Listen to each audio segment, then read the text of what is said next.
Alright guys, what's going on? Welcome in. So this is probably going to be a late night video here, but I wanted to go over every single undrafted free agent that the New York Jets have brought in up to this point. Now this is going to be part one of a two-part video, of course, because there's going to be, UDFA news that comes out probably as I'm filming this, after I film this, early tomorrow morning. It takes around like 24, 48 hours for a team to really load out that, to fill out that list. So with that being said, let's jump right in to some of the guys that are going to Jets minicamp. So first up, we have Leonard Taylor III, defensive tackle from Miami. This is somebody who is extremely explosive. He has a really quick first step. This is also somebody who was a humongous high school recruit, former 5-star. He's 6'3", 300 pounds, and man, I remember seeing Taylor in mock drafts in rounds 4, rounds 5, round 6. For the New York Jets to scoop him up, to bring him in as an undrafted free agent, I think is really good value.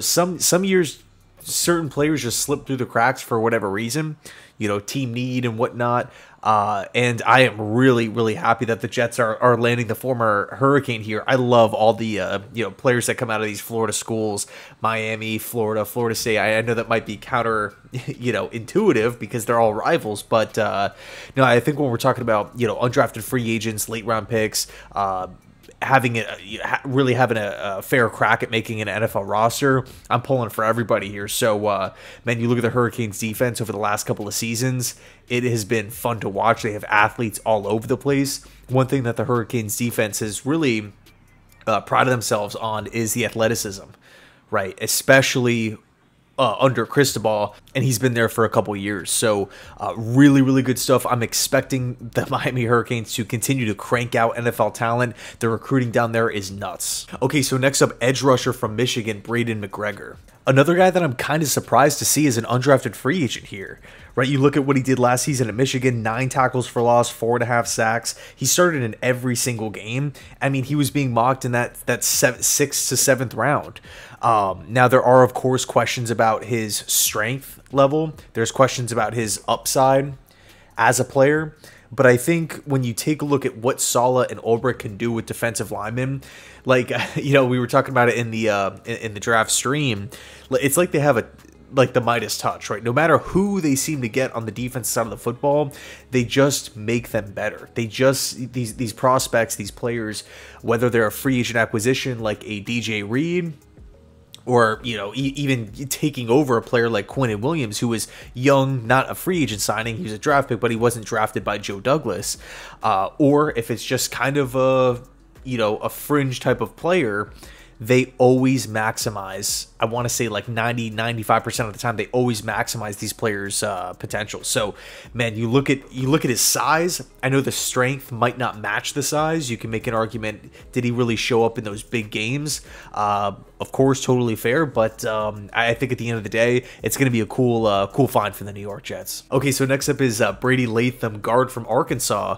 This was actually a player who early on in the process I felt like would have been a good fit for the Jets. I actually think I mocked him to the Jets in a mock draft I did like in January or something like that, because of the starts under his belt at Arkansas, because he was a team captain, because of his size at 6'5", 305, 47 career starts. He has experience at, of course, left guard, but also right tackle, and he's an absolute beast in the running game, right? And one thing too that you just kind of naturally gravitate towards, as a football fan, specifically talking about undrafted free agents, whenever you can land, again, 4-year starters, but specifically 4-year starters in the offensive or defensive lines in the SEC or Big Ten, it's a pretty safe bet that they're going to be pretty polished, right? Lots of starts, top competition.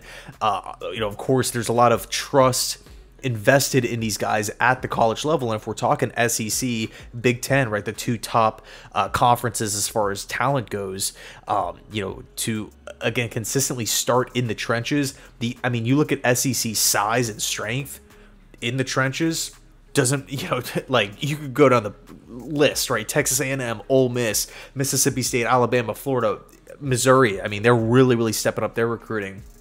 List goes on. Auburn, Georgia, right? How could I forget Georgia? Even Tennessee, Arkansas, right? There's so many teams Kentucky too. I like adding guys like this, right? Especially if they're available after the draft. Okay, so next up, Jeremy Lewis, linebacker from East Carolina, outside linebacker from East Carolina. This is somebody who meant a lot to the ECU program, had a lot of starts, I mean, he was one of the leaders of the defense for sure. 6'2", 237. He's actually a former tight end. This guy can fly around the football field, right? He really was the heartbeat of the Pirates defense, and cool acquisition here by the Jets. I look at linebacker as kind of a sneaky need. Like at the same time, like I feel good about it, you know, for this upcoming season. But when I'm thinking about like 2025 and whatnot, it just kind of feels like it's Sherwood behind Mosley, and that's it. So it's, in my opinion, going to be pretty cool to see what happens at the linebacker position. But what's interesting is Jeremy Lewis, to me, is one thing too, by the way, that we know about this Jets defense. They like to go with tweeners, like guys that can play multiple positions, guys that can maybe have lined up at, say, linebacker, and then can drop in a coverage a lot, or maybe they played safety for a couple games. Just Hamza Najaldeen, Jamie and Sherwood, kind of like those guys are perfect examples of that. And Lewis, to me, kind of falls in that in that mix, along with another linebacker that the team brought in, Trey Jenkins, linebacker slash safety from San Jose State, undersized, 5'11", 220. Again, that tweener size where you have enough weight, but you might not be as tall, so you're kind of in between two positions. 67 tackles a year ago, 2 INTs. And the San Jose defense is led by Derek Odom, who I really respect. San Jose State's defense was second in the Mountain West a year ago. Nationally speaking, it wasn't like a top 5 or top 10 unit, but it was really, really good, all things considered, within the conference. They really, in my opinion, did a lot of good things. Mountain West is always, I got a soft spot for Mountain West football, because you get home late on a Saturday night, or you don't have anything going on. You can guarantee, right? You pop on CBS Sports Network or whatever it is, late night ESPN. You're going to watch Mountain West football until 1:30 a.m. You can kind of fall asleep to it. So names pop out, plays stand out, coaching staffs stand out, coordinators stand out, and yeah, love the Mountain West. And Trey Jenkins is headed to the New York Jets. Okay, next up, this is probably my favorite acquisition here made by the New York Jets. I'm really, really excited about this pick, or this signing, rather. Jerius Monroe, corner from Tulane, long, lanky, 6'2", first-team All-AAC, right? A consistent 2-year starter for the Green Wave. 22 passes defended against over those 2 years, along with 6 picks. I really love his game. Really love his game. I think he's going to be a nice depth acquisition for this Jets team. I actually think Monroe has a really fair shot, really good opportunity here with the Jets. Again, when it comes to these young defensive players, I mean, especially too with DB, like, you kind of just feel like every corner that the Jets roll out there, they're productive, or if they're not productive, they're growing, right? Even Brandon Eccles too. Is he, world beater, a top 10 guy? No, but like if Brandon Eccles is out there, you're not just like, oh man, we got a massive concern there. We got to make sure he has safety help all the time. Not really, right? So Monroe, I'm super, super pumped up about. That's a conference too that throws the football a ton. So lots of experience here in those 2 years. Started, I believe, 12 or 13 games in each season. I love this pick. I really do. And last but not least, linebacker from Army, Jimmy Charlo, 6'2", 220 pounds. He was a big, big piece for the Army defense over the last 2 years. He was a team captain. He had a really good 40 time, just over a 4.5 at the linebacker position. Outside linebacker again. My question here is he more of a 3-4 guy, a stand-up edge rusher that might be better suited for like a Todd Bowles type of defense, or something like that? But again, we're talking UDFA.